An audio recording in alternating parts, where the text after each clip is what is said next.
This ABC 15 News Update is sponsored by Sanderson Ford, America's best-selling Ford dealership. Hello, I'm Megan Thompson with your top stories from ABC15 Arizona. The man suspected of killing Lauren Heike, a woman found dead on a hiking trail, will be in court this week. 22-year-old Zion Teasley faces first-degree murder and is due back in court tomorrow. It comes as a group gathers for a hike in memory of Heike. Participants wore pink to honor Lauren and other solo female hikers and bring awareness to hiking safety. The organizer says the hikers reflected on a life taken far too soon. It's a tragedy that impacted the nation, and people in other states also held a similar event. And now her family is also doing it in Washington. So I'm pretty sure we're going to be having close to 1,000 people doing the hike. As for Teasley, he's being held on a $1 million bond. We'll follow this case, of course, and let you know what happens in the courtroom tomorrow.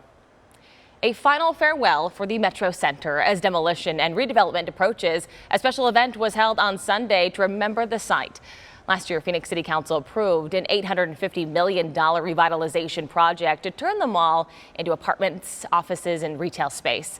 Hundreds came back to Metrocenter to look back on the days they cruised the mall in their hot rods, caught a movie, or even attended an ASU class. Jack Becker first came to the mall back in 1974 as a Sears employee.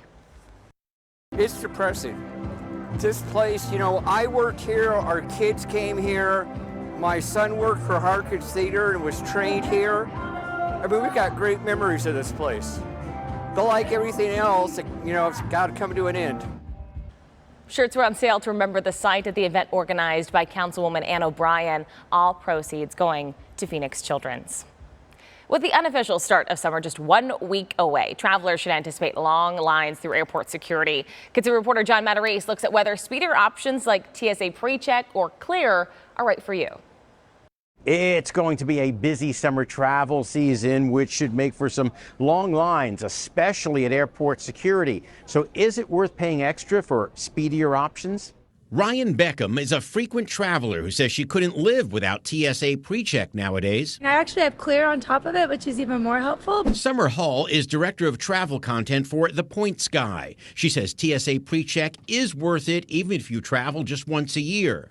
Clear, on the other hand, if you're not traveling, I would say at least 4 times a year using it, it's definitely not worth it. Let's break down the difference. TSA Precheck is $78 for a 5-year membership. These travelers don't remove their shoes and belts and don't have to remove laptops or liquids from their bags.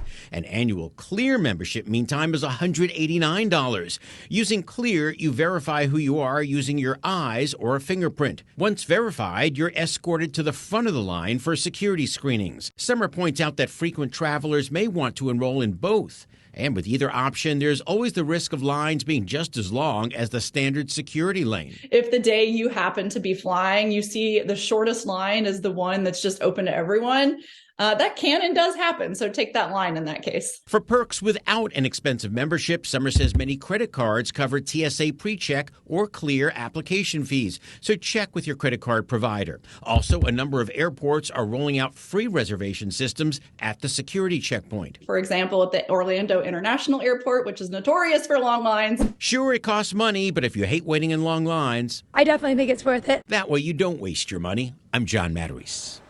Rise Up Red Sea voluntary organized team activities start today for our Arizona Cardinals. This is a time for the team to figure out who is going to be on their 53-man roster and work out who will be on that starting lineup. The Cardinals' first preseason game is August 11th at State Farm Stadium.